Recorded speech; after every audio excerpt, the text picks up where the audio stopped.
भूतानि आत्मन्नेवानुपश्यति सर्वभूतेषु चात्मानं ततो न विजुगुप्सते ततो न विजुगुप्सते।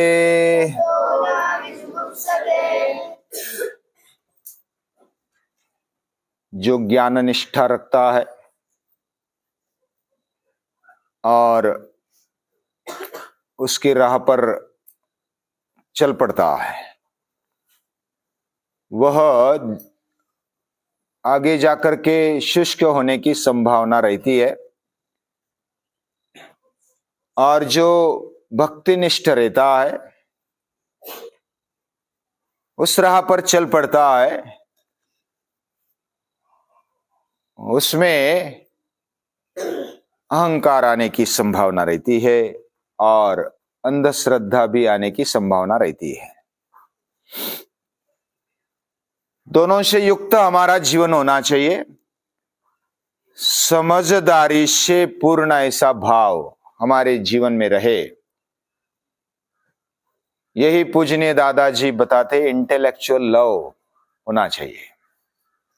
हमारे माँ बाप के प्रति, ईश्वर के प्रति, पूरी सृष्टि के प्रति बुद्धियुक्त प्यार होना चाहिए। और यही वेदोपनिषद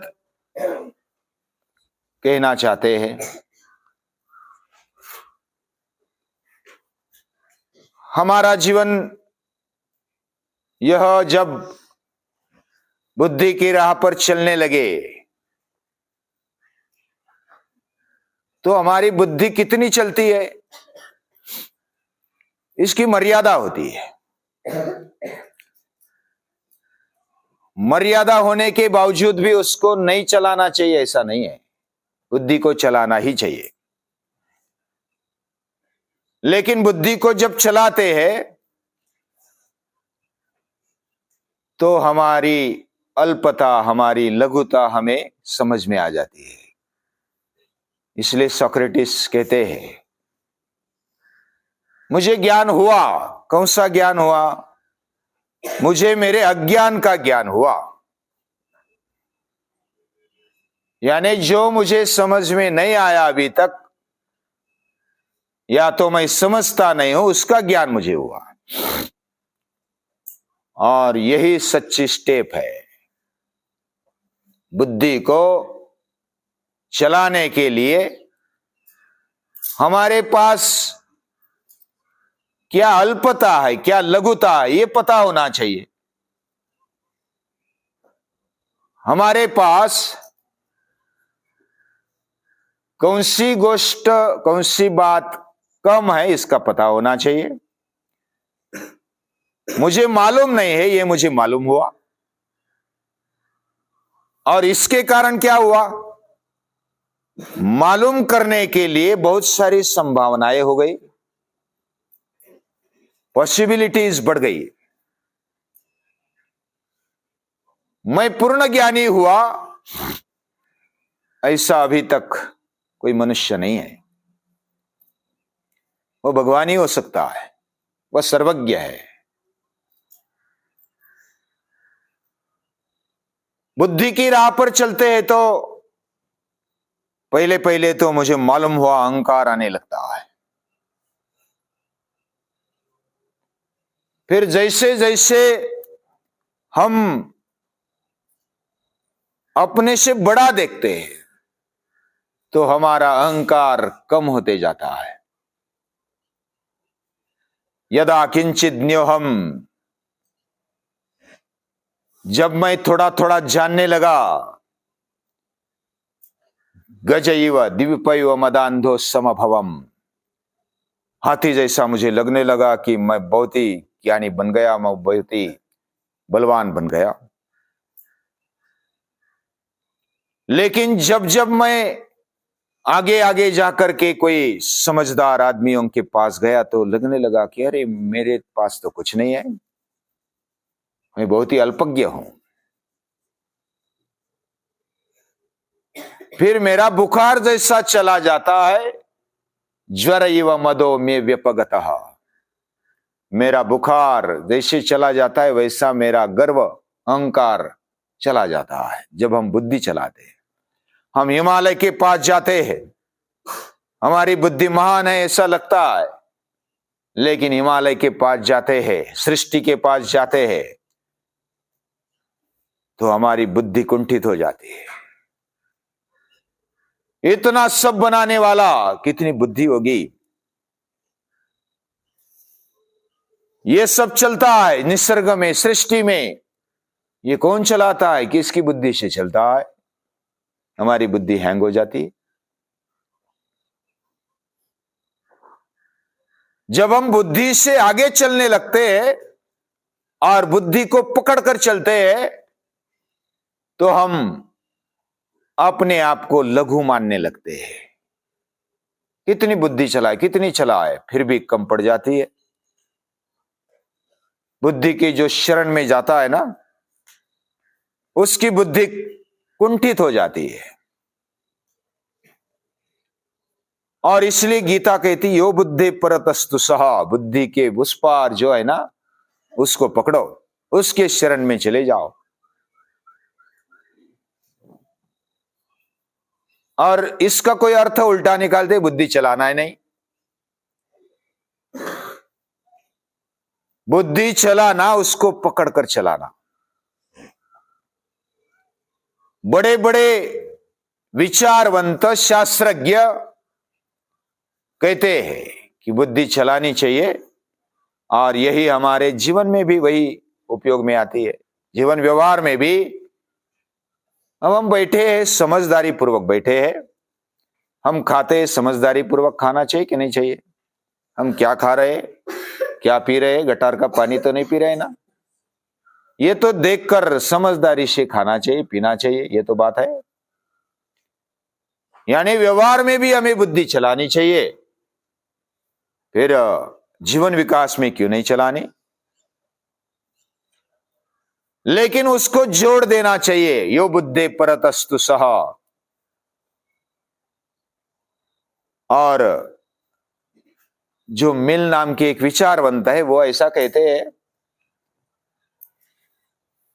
कि मुझे संतुष्ट सुअर होने के बजाय असंतुष्ट सोक्रेटिस होना अच्छा लगता है।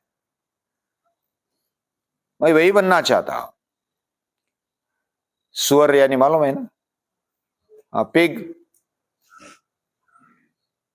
आई want to be unsatisfied Socrates instead of satisfied pig. संतुष्ट रहता है वो सुअर, संतुष्ट रहता है, गटार में पड़ा रहता है या तो उधर खेलता है, नाचता है, वो उसी जीवन में संतुष्ट है, उसको कोई पाना नहीं, कुछ लेना नहीं, कुछ देना नहीं।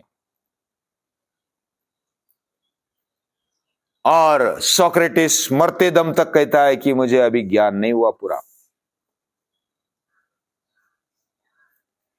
ये बात जिसके समझ में आ गई, वो आगे चलने लगता है। जब हम सृष्टि के पास जाते हैं, तो हमारे ऋषि गए, उन्होंने इसलिए कहा जो जो आसक्त रहता है ना, उसकी बुद्धि बहुत ही मर्यादा में रहती है, उसका मन भी मर्यादा में रहता है। मन को व्यापक करो। मन ही मनुष्य के बंध और मुक्ति का कारण है। मन एव मनुष्यानाम कारणम बंध मोक्षयो हो। और श्रीमद् भगवद गीता इसीलिए मन को संयमित करना चाहती है, इंद्रियों को संयमित करना चाहती है, और बुद्धि से उस पार हमें ले जाना चाहती है। बुद्धि से उस पार जाने के लिए बुद्धि चलाना नहीं, ऐसा नहीं। बुद्धि को उस पार जाने के लिए जैसे पर्वत के उस पार जाना है, तो क्या करना पड़ेगा? पर्वत तक तो जाना पड़ेगा ना। वैसे बुद्धि से उस पार है, यो बुद्धि परतस्तु सहा। तो जो बुद्धि को समझ में आता है उतनी तो हम चला ही सकते हैं, चलाना भी चाहिए। और जब बुद्धि चलाते उसका बौनापन, उसकी लघुता हमें समझ में आने लगती है। बौनापन यानी कितनी छोटी बुद्धि है हमारी, ये समझ में आना भी चाहिए। और जब वह आगे चलने लगता है तो उसमें नम्रता आने लगती है। बुद्धि मेरी इतनी नहीं चलती, रुक जाती है। रुक जाती है तो क्या करना, उधर नम्रता आ जाती है। हम छोटे हैं भैया, तो नम्रता आने के कारण भगवान के ऊपर की भक्ति बढ़ने लगती है। यह महापुरुषों का जीवन की राह है, मार्ग है, रास्ता है।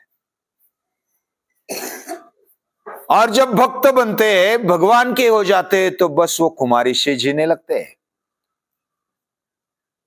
लेकिन फिर भी पहले पहले लगता है आकाश कितना ऊंचा है, कितना निर्लेप है, निर्मल है। गरुड़ कितनी उड़ान भरता है, हिमालय कितना ऊंचा है, सागर कितना गंभीर है, चांद कितना शीतल है, सूर्य कितना तेजस्वी है। तो हमारी बौनी बुद्धि हतबल हो जाती है। लेकिन जब पता चलता है कि हम भगवान के हैं, ममैवांशो जीवलोके, जब भगवान कहता है कि तू मेरा अंश है, तू तेज है, तू अमृत है, तो हमारे अंदर अहंकार आने लगता है। और जब समझदारी पूर्ण अहंकार आ जाए, आना भी चाहिए, ये कुमारी है, मस्ती से जीवन जीना चाहिए। महापुरुष जीते हैं।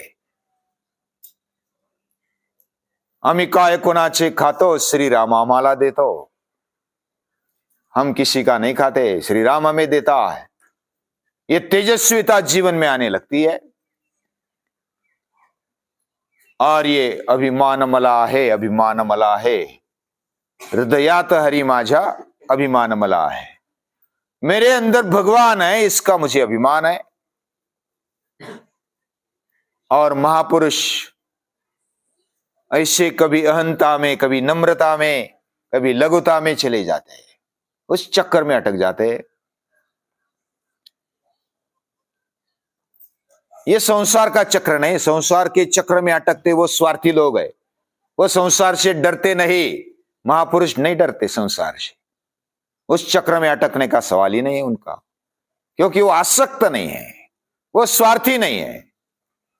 और जब विशाल बुद्धि बन जाती है, तो वह बुद्धि में खुमारी आ जाती है, वो भगवान के साथ जुड़ जाती है, वो भक्त बन गई। ऐसा ज्ञानी भक्त अहंकार में, अहंता में रहता है, कभी लघुता में रहता है, कभी नम्रता में रहता है।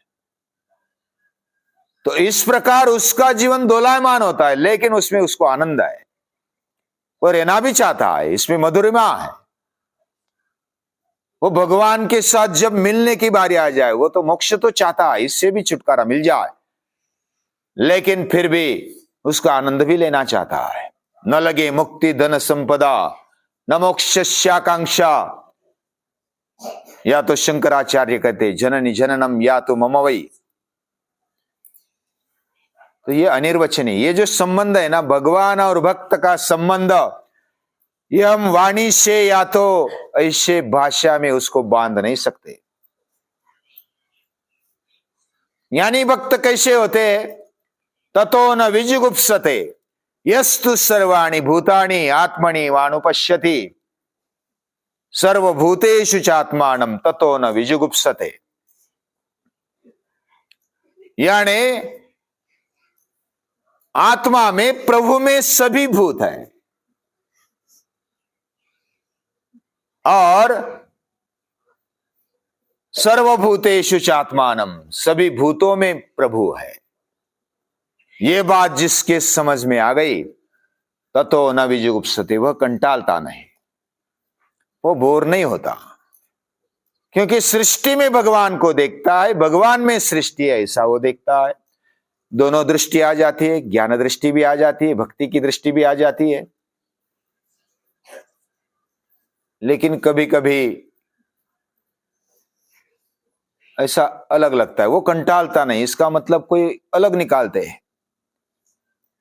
यानी मां कभी अपने बेटे के पास रहने से कंटालती नहीं, बोर नहीं होती, क्योंकि वो आसक्ति है ना, वो ममत्व है उसके जीवन में, उसके मन में, उसके हृदय में।